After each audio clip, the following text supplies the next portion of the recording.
Et on va plus loin avec aujourd'hui à mes côtés Patricia Lamonière. Bonjour Patricia.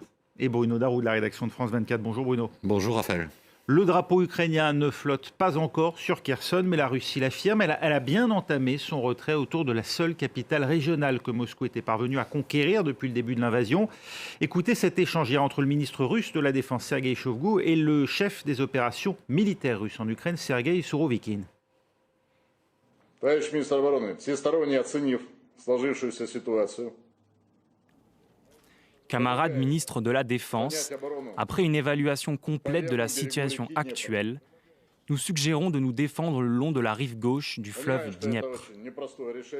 Comprenez que ce n'est pas une décision simple à prendre, mais en même temps, nous allons préserver la vie de nos militaires, préparer les forces armées au combat, rester sur la rive droite du fleuve, dans une zone limitée et sans perspective.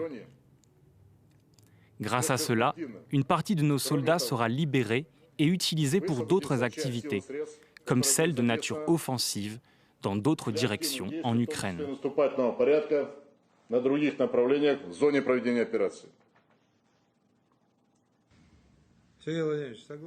Sergueï Vladimirovitch, je suis d'accord avec vos conclusions et vos suggestions. Pour nous, la vie des militaires russes est toujours une priorité. Nous devons également tenir compte du danger pour la population civile. Veiller à ce que tous les civils préférant partir puissent le faire. Et du côté de Kiev, on accueille ces déclarations avec prudence, même si l'on confirme avoir déjà repris une douzaine de localités dans la journée. Faut-il croire Moscou, Patricia? Les Ukrainiens ont raison de faire profil bas? De toute façon, ils ont raison parce que ce n'est qu'un retrait qui est en train de se passer. Donc, comme il se passe, ils ne vont pas forcément dire on y va tout de suite. Je crois que face à ça, on a deux possibilités.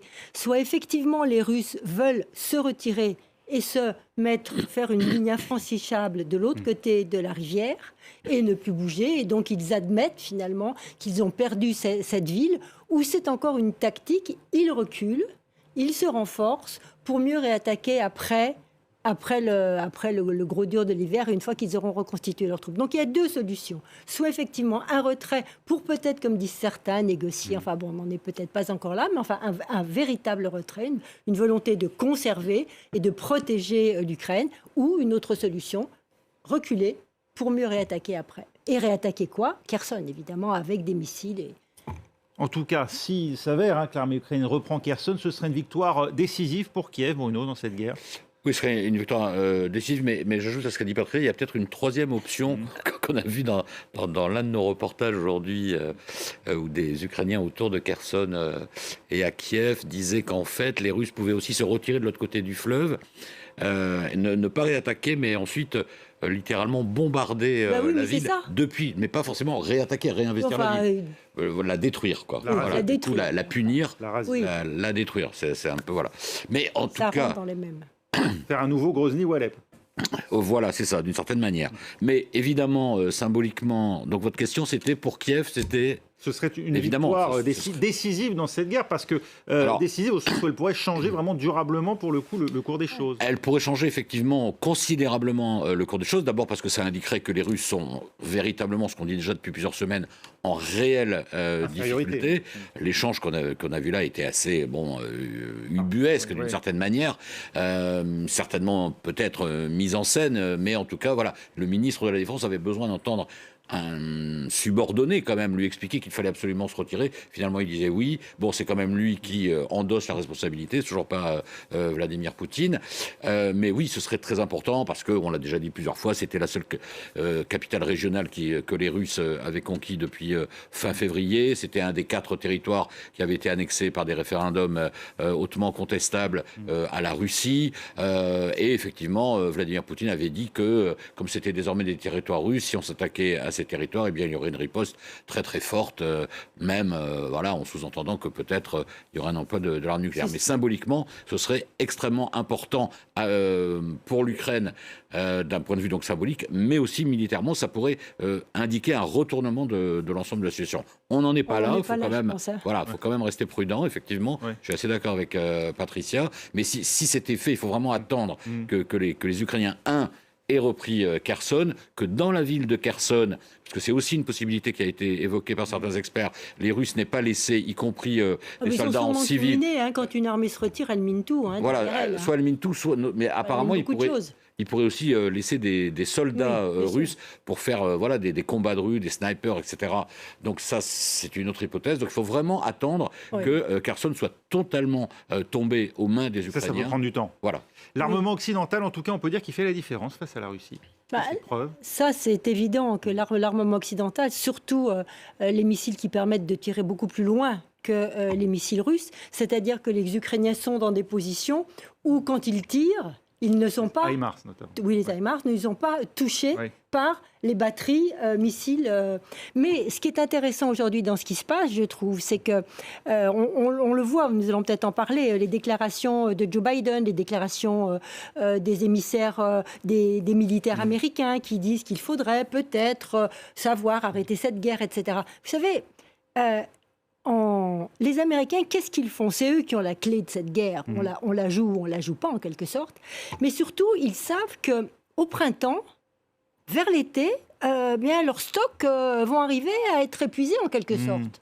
L'Amérique, c'est pas un grand supermarché où on se fournit comme ça. À un moment donné, ils vont avoir des limites.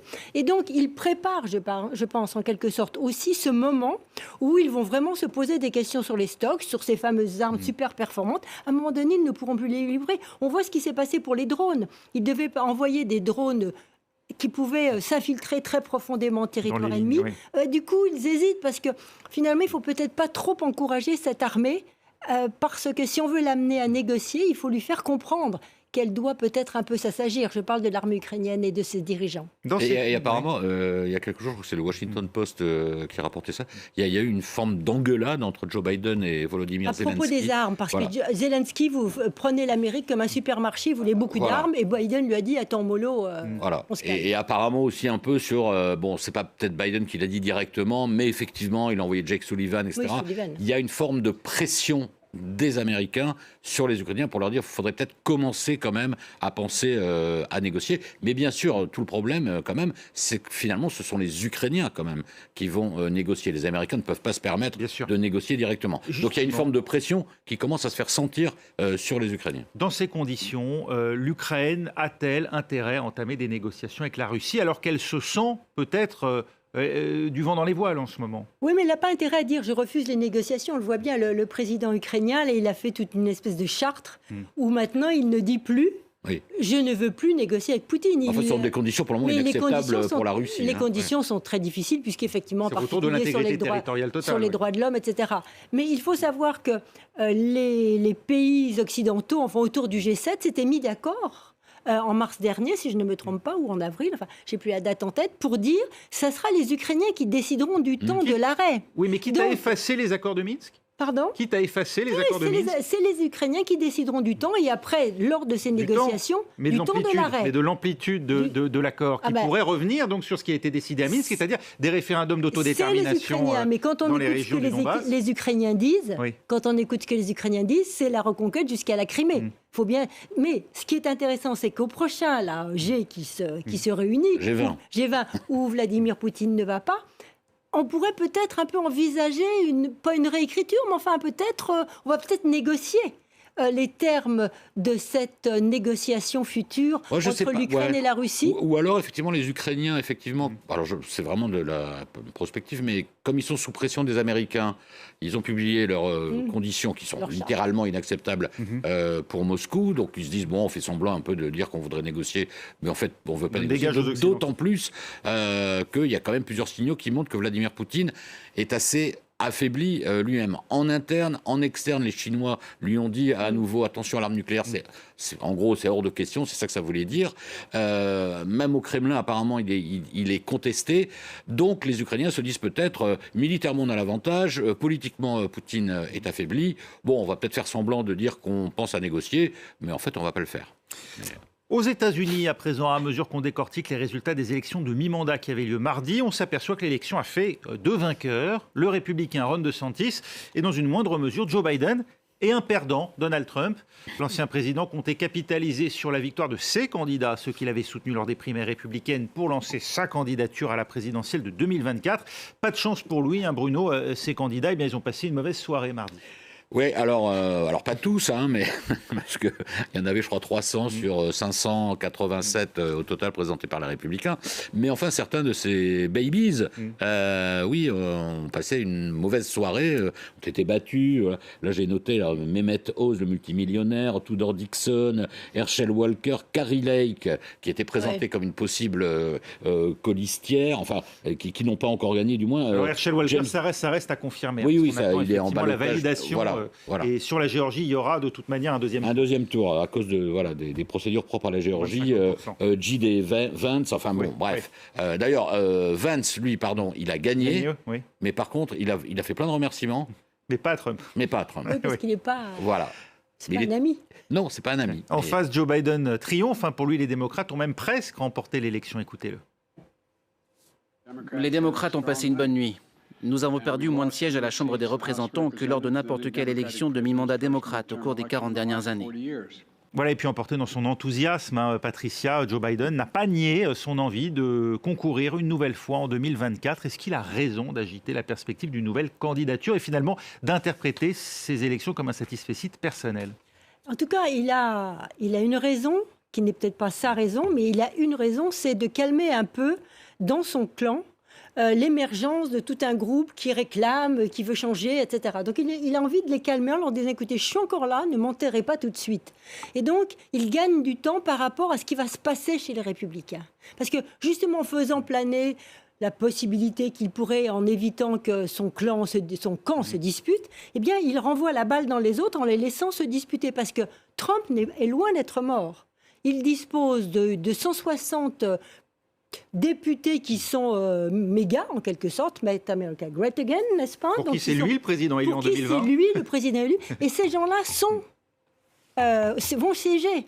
Et donc ces gens-là vont travailler pour Trump. Ils ne sont pas encore prêts à switcher pour notre ami Ron DeSantis. Qu'on va écouter dans un instant. Bruno, néanmoins, ce que disait Patricia, c'est oui, il veut effectivement continuer à occuper l'espace chez les démocrates. Mais il faut dire aussi que c'est faute de combattants parce qu'on ne voit pas de nouvelles figures émerger. On a évoqué Kamala Harris, mais on ne peut pas dire jusqu'à présent qu'elle ait confirmé les espoirs placés en elle. Non, pour le moment, c'est un peu le problème chez les démocrates. Il y a un manque de renouvellement de leadership. Donc, évidemment, Joe Biden, il joue là-dessus. Alors, effectivement, Kamala Harris, en gros, la mayonnaise n'a pas pris. Alors, est-ce que c'est dû à la fonction de vice-présidente qui fait que le vice-président ou la vice-présidente est toujours un peu dans l'ombre du président, ou est-ce que tout simplement elle n'a pas su imprimer sa marque? Toujours est-il que c'est un vrai problème et que c'est évidemment un avantage pour Joe Biden. Effectivement, comme disait Patricia, il a dit, parce que précisément, il a dit « J'ai toujours l'intention de me représenter, je vous donnerai ma réponse au début de l'année prochaine. » Je vais consulter ma femme, on est voilà, on saura vite. Et pendant ce temps-là, effectivement, il va voir comment ça se passe côté républicain, parce que normalement, Donald Trump devrait faire sa déclaration la semaine prochaine, le 14 ou le 15, mardi, voilà, le 15. Il va peut-être, sans doute, annoncer qu'il se représente. Alors effectivement, il a passé une mauvaise nuit quand même, comparé à ce qu'il attendait. Mais enfin, il reste très puissant. Il a effectivement Ron DeSantis, qui a, lui, été très très bien réélu gouverneur, qui a 44 ans. Et en fait, ce qui est un peu compliqué pour lui, c'est que finalement, Ron DeSantis, il est quasiment sur la même ligne idéologique que lui, le complotisme en moins. Parce que ce serait plus simple si c'était un candidat républicain mainstream, il pourrait dire, voyez, nos différences, etc. Là, ça va être quand même plus compliqué. Il a commencé à l'attaquer. Même plus extrémiste sur certaines positions. Voilà, il est même plus sur le fond, en fait, il est même plus conservateur que Donald Trump, ultra-conservateur. Donc voilà, Donald Trump, il commence à l'appeler Ron la morale, etc. Mais enfin, c'est pas vraiment des arguments. Et puis il y en a un qu'il ne faut pas oublier, c'est l'ancien vice-président Mike Pence, qui apparemment, on se souvient de la manière dont il a été traité pour avoir refusé d'invalider l'élection de Joe Biden. Lui, apparemment aussi, il attend de voir et il reste en embuscade. Le grand vainqueur, en tout cas pour l'instant, c'est lui. Ron DeSantis a réussi à faire souffler une vague rouge sur la Floride. Écoutez-le à l'heure de commenter son succès. Il y a encore tant à faire durant les 4 prochaines années. Et pour ma part, je ne fais que commencer le combat. Voilà, et puis ses partisans, eux, l'incitaient au cri de « two more years », alors qu'il a été élu évidemment pour 6 ans. Manière de dire, eh bien dans 2 ans, il faut passer à un autre bureau, le bureau ovale en l'occurrence. Un candidat sérieux, Patricia ? Ah oui, je crois un candidat sérieux. Parce qu'il n'est pas mainstream pour le coup en termes d'idées. Oui, ce qu'on disait. Non, il n'est pas mainstream. C'est quelqu'un qui se trouve à la droite du Parti républicain, qui a des idées très ancrées, mais qui a su convaincre complètement l'électorat, et en particulier les hispanos. Qui Cubains ont voté, ne sont pas exactement les mêmes. Enfin bon, qui ont quand même voté en majorité pour lui, ce qui n'existait pas avant. Il a pour lui la façon dont il a traité le Covid, en rouvrant tout, en ouvrant les écoles. Il a pour lui aussi le fait d'avoir une politique en matière fiscale très attirante. Donc on va vers cette terre de liberté qui... En revanche, sur les questions sociales, il est complètement presque à la droite de Trump, j'ai envie de dire. Il a des positions très dures sur toutes les questions des homosexualités, de la LGBT, du wokisme, etc. Donc, est-ce qu'il sera rassemblé toute l'Amérique ? Ça, c'est pas évident du tout. Une Amérique qui est très, pour l'instant, divisée, mais... On a l'impression qu'on ne va pas échapper à cette Amérique divisée. Oui, parce que moi je disais, il y a quelques minutes, il est moins complotiste que Trump. Il est moins farfelu aussi. Il est moins farfelu et aussi, donc, il est moins charismatique quand même. Ouais. Donc, comment ça va se jouer ? Mais c'est sûr qu'il y aura une forme d'affrontement entre les deux. En tout cas, il a réussi, élu avec un seul point d'avance il y a 6 ans. Eh bien, il a réussi à être élu avec cette fois 20 points d'écart avec son adversaire. Ça dit effectivement la percée effectuée en 6 ans par Ron DeSantis auprès des Floridiens. Merci Patricia Lémonière. Merci Bruno Darroux. C'était On va plus loin. On se retrouve dans 4 minutes pour un nouveau journal dans Paris Direct.